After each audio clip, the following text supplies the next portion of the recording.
Welcome everybody. Our next section, or our next chapter actually, is called Motion and Speed, and there will be more to add to that as we go throughout this next unit. So let's dive right in. Remember, if this gets to be too overwhelming, just pause it and rewind, or pause it, take a breath before you continue.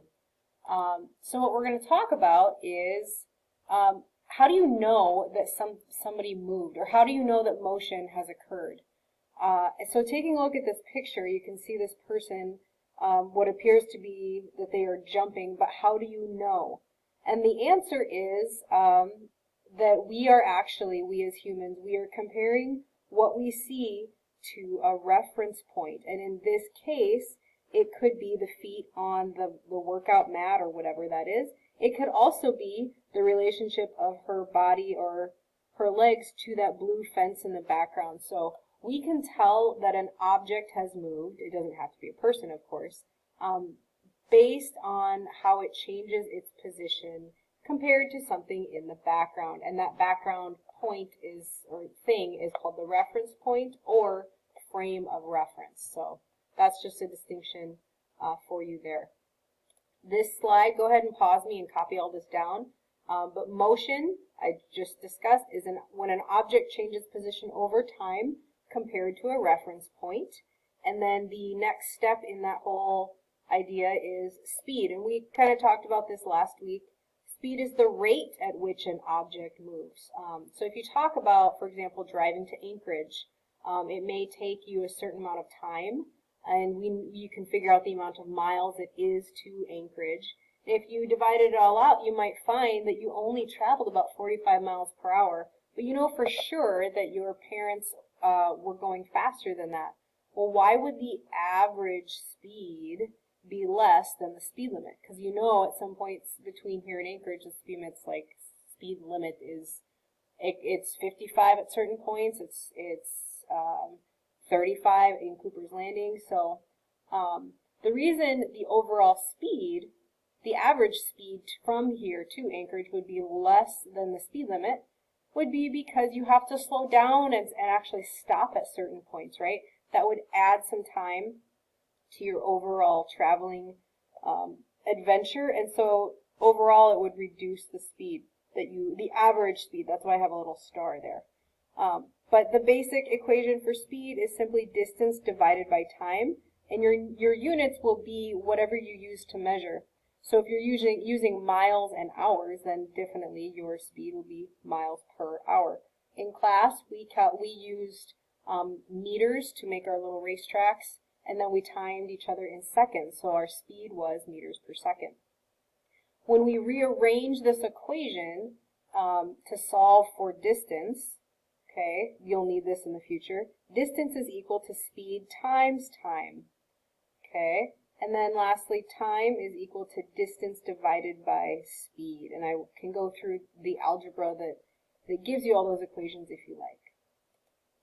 So let's do a couple of practice questions here. What's your average speed if you take 0.5 hours to walk 4,000 meters? Well, speed equals distance over time.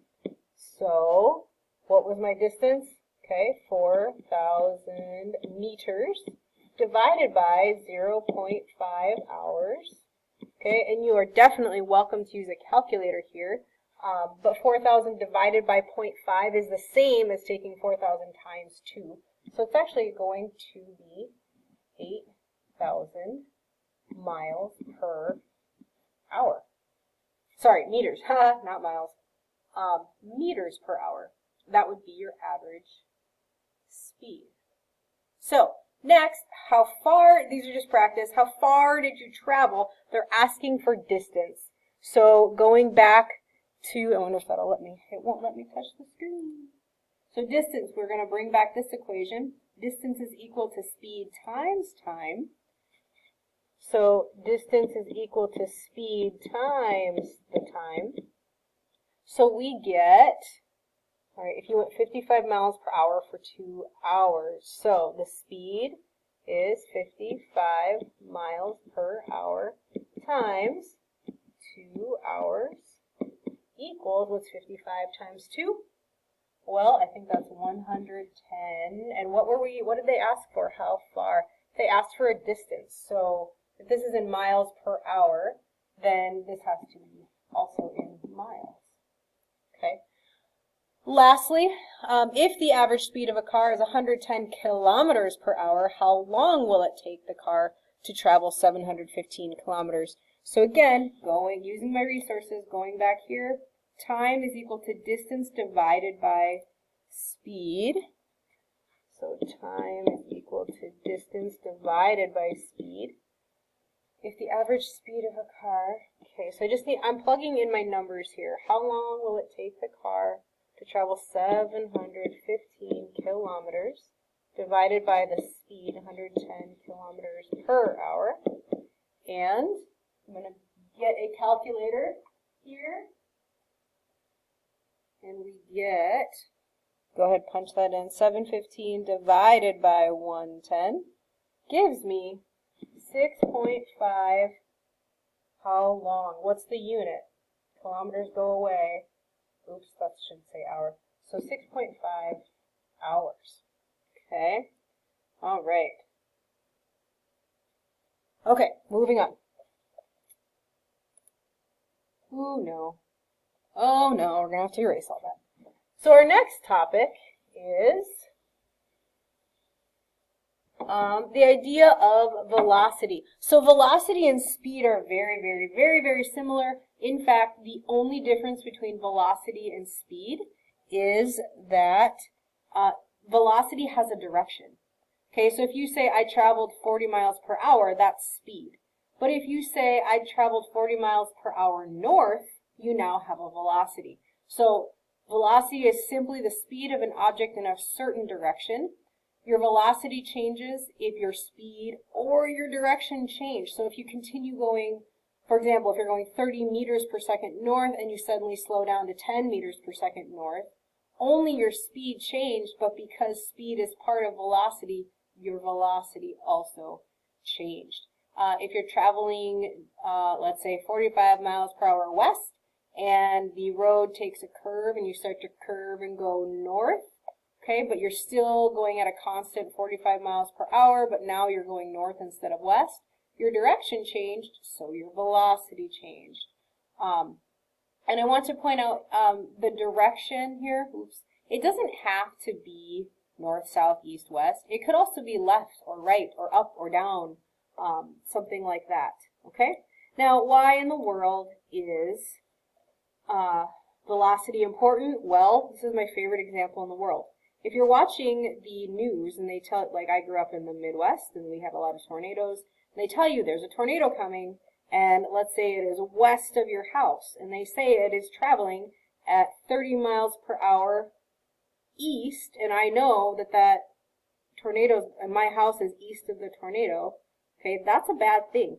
But if they say this tornado is I know it's west of my house, okay, and they tell me it's actually traveling 30 miles per hour north or northeast, I'm actually safer than I was before, right? If it's traveling directly in the direction of my house, I better know that and I better take steps to get out of that situation, correct? So velocity, this distinction of adding a direction is super important for many, many reasons, okay?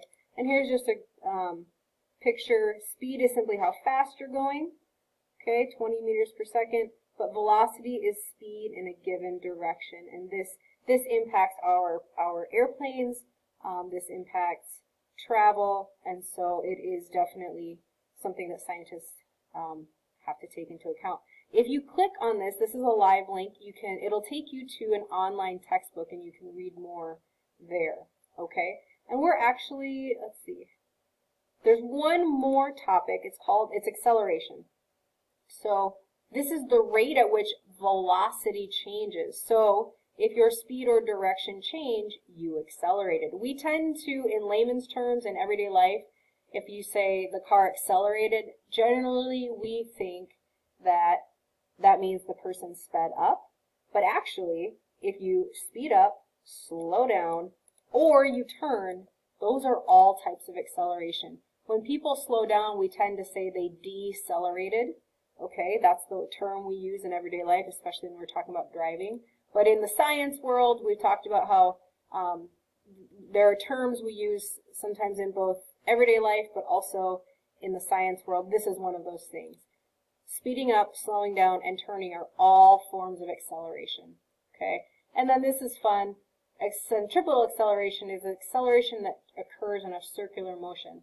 So if you have something you're swinging around your head, like you're getting ready to rope a calf or something like that, that would be a form of centripetal motion.